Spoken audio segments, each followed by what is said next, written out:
कारक जो है वो वाक्य में अलग अलग शब्दों को जोड़ने में हमारी मदद करता है।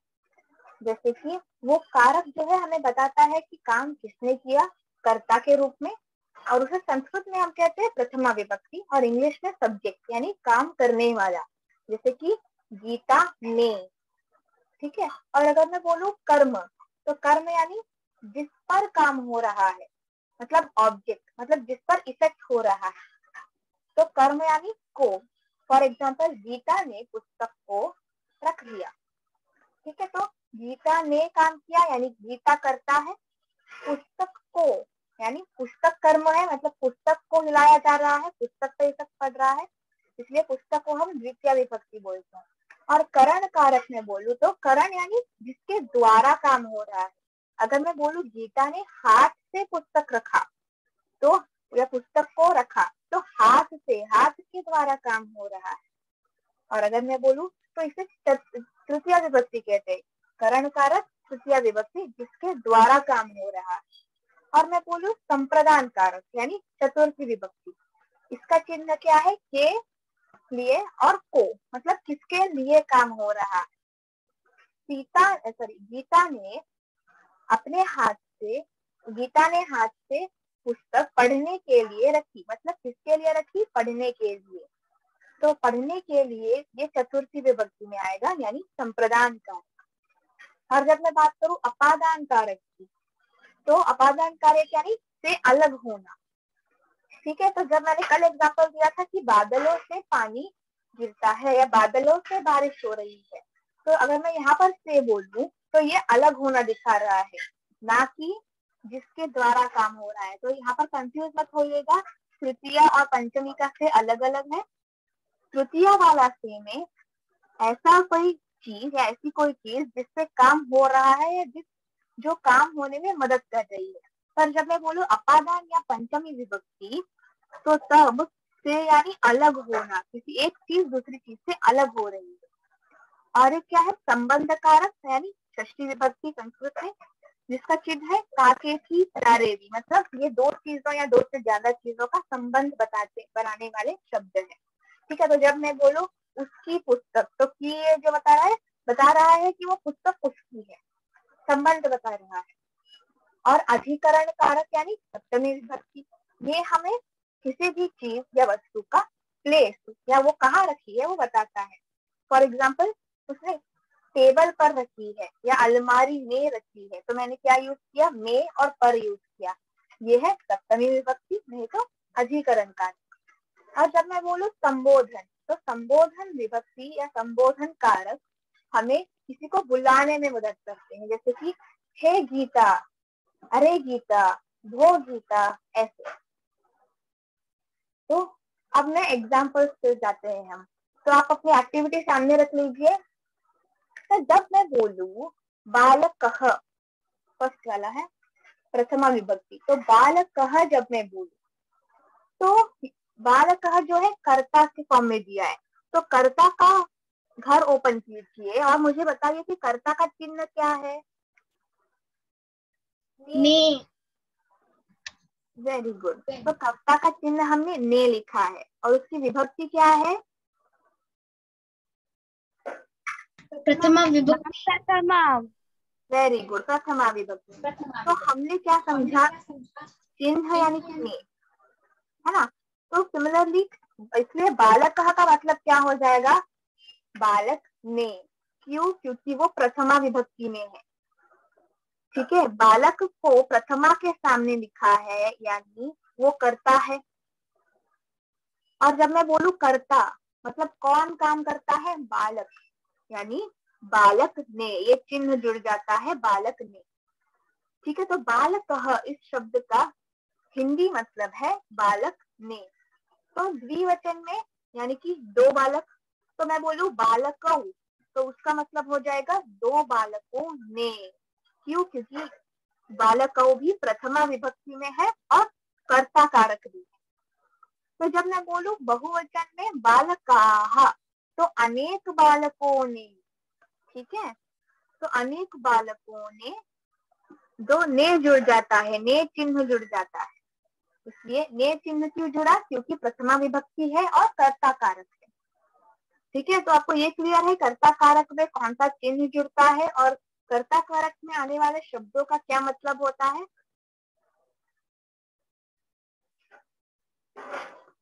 हेलो, क्लियर है? यस।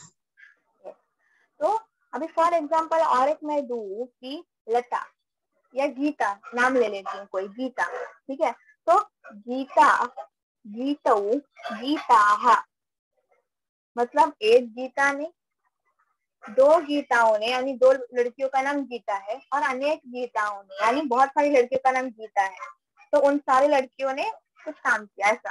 तो फिर अगर मैं बोलूं कर्म, तो कर्म का फ्लावर ओपन कीजिए और मुझे बताइए कि कर्म का चिन्ह कौन सा है?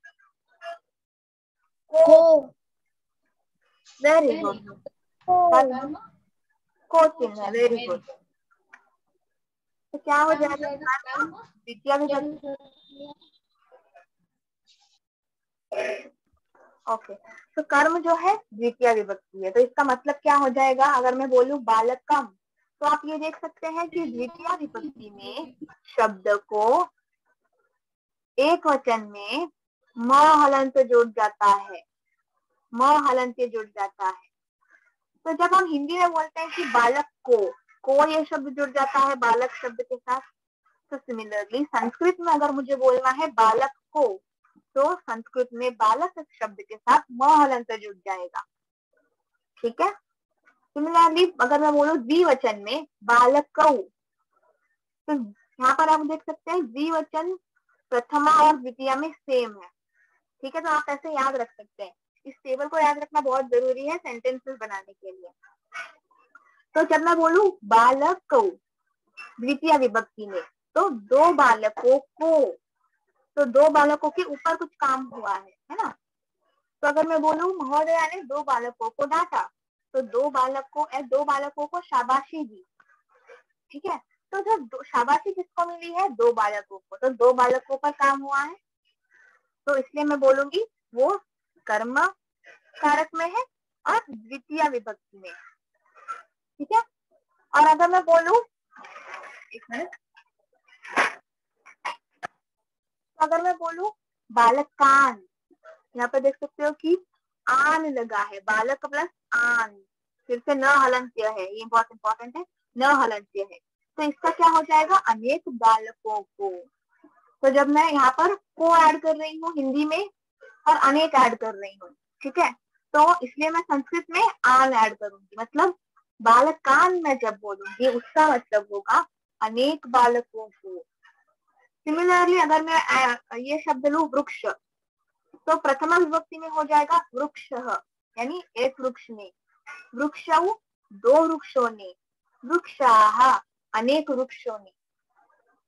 और सिमिलरली अगर मैं द्वितीय विभक्ति में ले, यानी कर्म कारक में, तो वृक्षम मालंत्य, यानी एक वृक्ष को, वृक्षौ यानी दो वृक्षों को, और वृक्षान यानी अनेक वृक्षों को, ठीक है।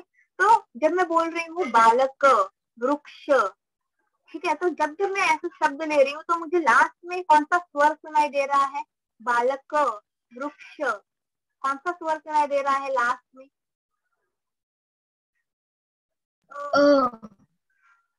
हाँ, तो ये जो स्वर है वो लास्ट में सुनाई दे रहा है, इसलिए ऐसे शब्द जिनका लास्ट में स्वर में अ सुनाई दे, लास्ट प्रोनाउंसिएशन या लास्ट बोलने में अ सुनाई दे, अ या स्वर सुनाई दे, तो उसे हम अकारांत शब्द कहते हैं।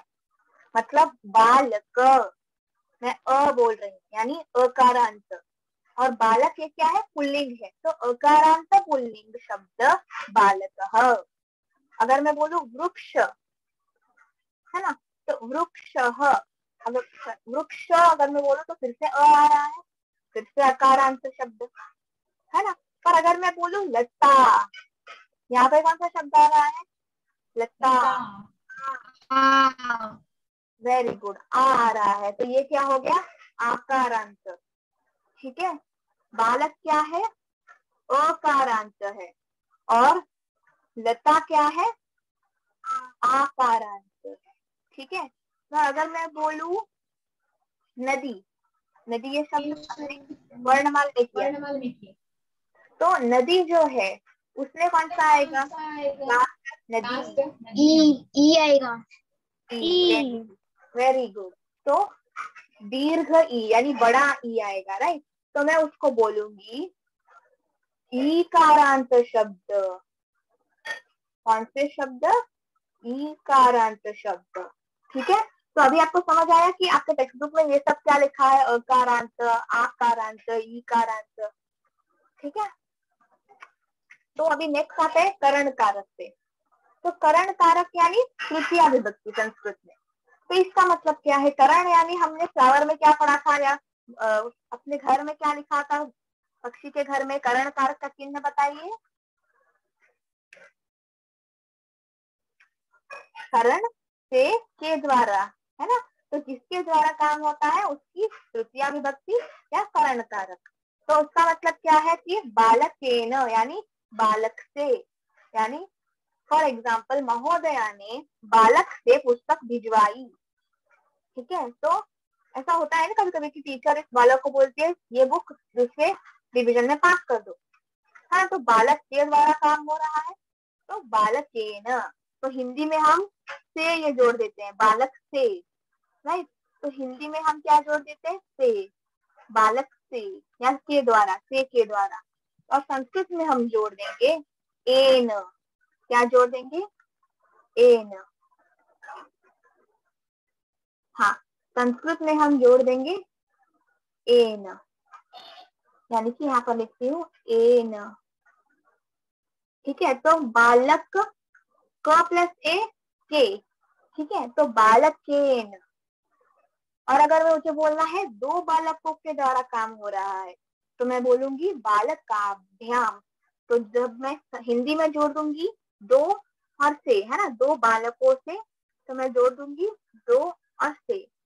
तो संस्कृत में क्या जोड़ दूंगी? बालकाभ्याम को मैं जोड़ दूंगी आभ्याम, बालक प्लस आभ्याम।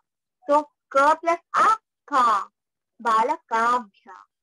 ठीक है, और अगर मुझे बोलना है अनेक बालकों के द्वारा कोई काम हुआ है, तो मैं बोलूंगी बालक कई ही। यहाँ मैंने क्या जोड़ दिया? आई जोड़ दिया, बालक प्लस आई, बालक कई ही। ठीक है, तो नेक्स्ट आता है संप्रदान कारक यानी चतुर्थी विभक्ति। तो चतुर्थी विभक्ति का चिन्ह या संप्रदान कारक का चिन्ह हमने क्या पढ़ा था? हमने पढ़ा था कि उसका चिन्ह है को, नहीं तो के लिए, किसके लिए काम हो रहा है। ठीक है, तो वहां क्या आएगा? बालकाय, यानी कि बालक के लिए। मतलब फॉर एग्जाम्पल महोदया ने या हाँ, गीता ने अपने बालक के लिए चॉकलेट या स्वीट लाई। तो मैं इसको क्या बोलूंगी? संस्कृत में ट्रांसलेट करने का ट्राई कीजिए। मैंने बोला गीता ने यानी कि प्रथमा विभक्ति। तो ट्राई कीजिए, मैं क्या बोलूंगी? गीता नहीं, हाँ आह नहीं बोलूंगी, मैं सिर्फ गीता बोलूंगी। क्यों? क्योंकि आकारांत जो शब्द होते हैं उसमें जैसा शब्द रहता है वैसा ही रहता है। मतलब बालक ये जो है इसका मतलब है संस्कृत में लड़का। मैंने अह जोड़ा नहीं है। बालक मूल शब्द है, मतलब विदाउट कोई ज्वाइनिंग बालक इस शब्द का मतलब बालक है। ठीक है, तो हम अह नहीं जोड़ते, पर गुड ट्राई। हम लोग बोलेंगे गीता। ठीक है, तो गीता ने बालक के लिए स्वीट लाइन, तो क्या बोलेंगे? गीता बालक के लिए, मतलब बालकाय, चतुर्थी विभक्ति, बालक के लिए, बालकाय। तो मैंने यहाँ पर जोड़ दिया आय। ठीक है, आय जोड़ दिया, आय, बालकाय। ठीक है, तो मैंने यहाँ पे जोड़ दिया आय, बालकाय। तो गीता बालकाय स्वीट यानी मिष्ठान्नानि, यानी मिष्ठान्नानि, मिष्ठान्नानि मतलब स्वीट जो हम त्योहारों पे खाते। तो गीता बालकाय मिष्टान्नानि आनयति, मतलब गीता बच्चे के लिए स्वीट लाती है, या बालक के लिए स्वीट लाती है। तो अगर मुझे बोलना है कि 2 बालकों के लिए, तो वो हो जाएगा बालकाभ्याम। आप और एक ऑब्जर्व कर सकते हैं कि तृतीया, चतुर्थी और पंचमी में जो द्विवचन होता है वो तीनों सेम होते हैं, जैसे कि बालकाभ्याम, बालकाभ्याम, बालकाभ्याम।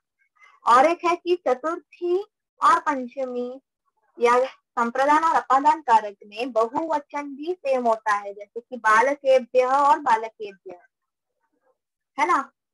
तो और संबंध और अधिकरण मतलब षष्ठी और सप्तमी विभक्ति में द्विवचन और बहुवचन और द्विवचन के दोनों सेम होते हैं, बालकयोः बालकयोः। तो ये आपको याद रखने में बहुत इजी कर देता है कि आपको कहाँ कहाँ सेम रखना है, ठीक है। तो अब मैं वापस आती हूँ चतुर्थी विभक्ति पे। हमने वहां पढ़ा कि बालकाय मतलब बालक के लिए, बालकाभ्याम मतलब 2 बालकों के लिए, और बालकेभ्यः मतलब अनेक बालकों के लिए। तो अगर मैं सेम वृक्ष ये शब्द ऐड कर दूं, ये भी अकारांत ही है, वृक्ष, ठीक है। तो वृक्ष हो जाएगा वृक्षाय, मतलब एक वृक्ष के लिए, वृक्षाभ्याम 2 वृक्षों के लिए, वृक्षेभ्यः अनेक वृक्षों के लिए, ठीक है। नेक्स्ट आएगा अपादान कारक यानी पंचमी विभक्ति। तो यहाँ पर मैंने एक और बार लिख ही दिया है, से अलग होना। पंचमी विभक्ति में अलग होना होता है और तृतीया विभक्ति में मदद करना होता है, अपोजिट। तो पंचमी विभक्ति में अलग कर रहे हैं हम, तो बालकात् यानी बालक से अलग होना, ठीक है। तो बालकाभ्याम यानी 2 बालकों से अलग होना, बालकेभ्यः यानी अनेक बालकों से अलग होना, ठीक है। तो अगर मैं मराठी में बोलूं तो बालकात् का मतलब होता है बालक के अंदर, है ना। मराठी में अगर मैं बोलूं तो जा कक्षात बस, ऐसे अगर मैं बोलूं तो कक्षात यानी कि कक्षा में, मराठी में।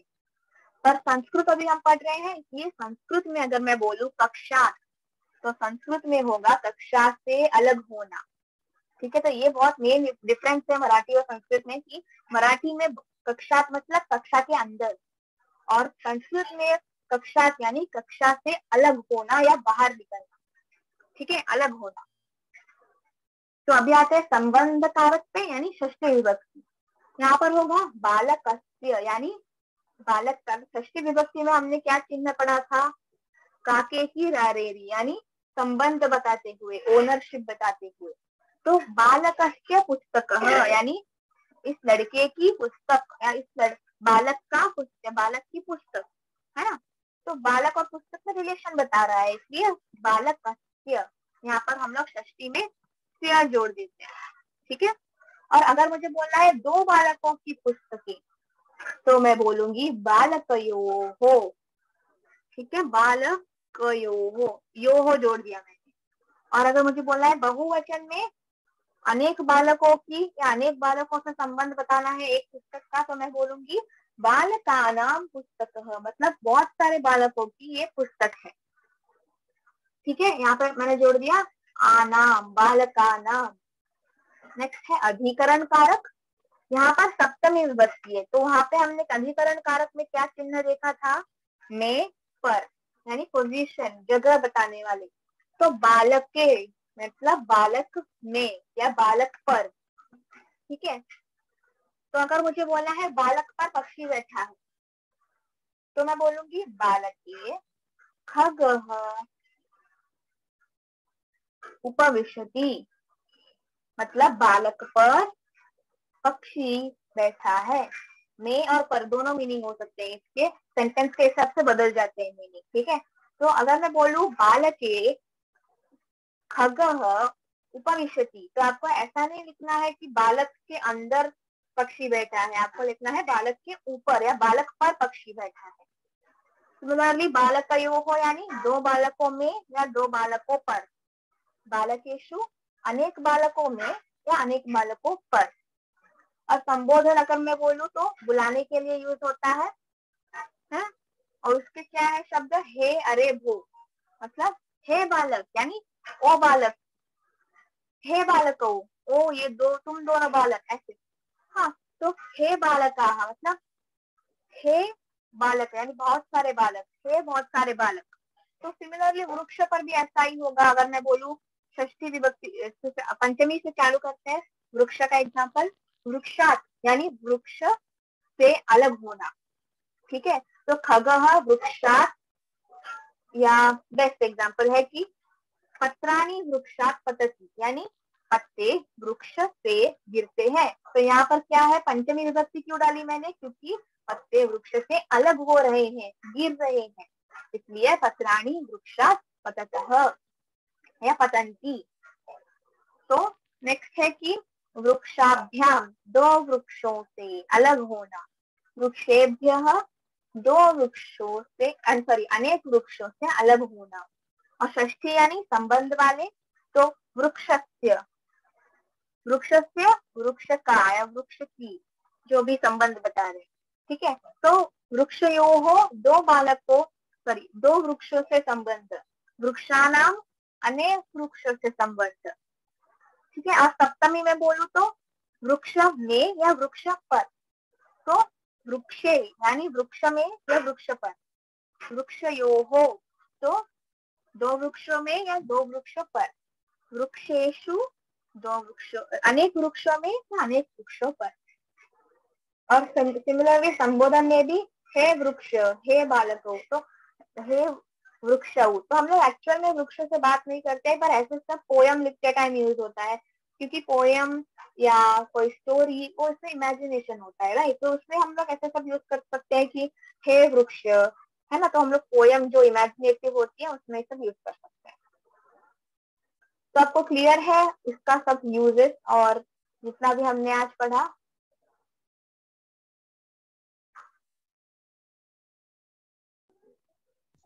हाँ मैम।